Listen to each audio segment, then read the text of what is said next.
Hello everyone, welcome back to the channel. So today I'm going to tell you how to change lock screen to locks, font and color on Android.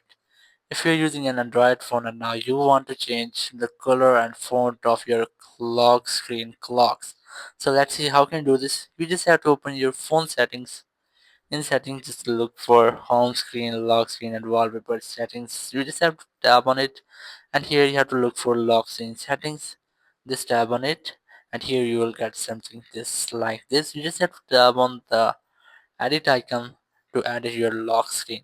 Just tap on the clock widget, and here you can easily change the font and the color of your lock screen. As I'm going to select this combination, not selected, tap on an empty place and then tap on apply.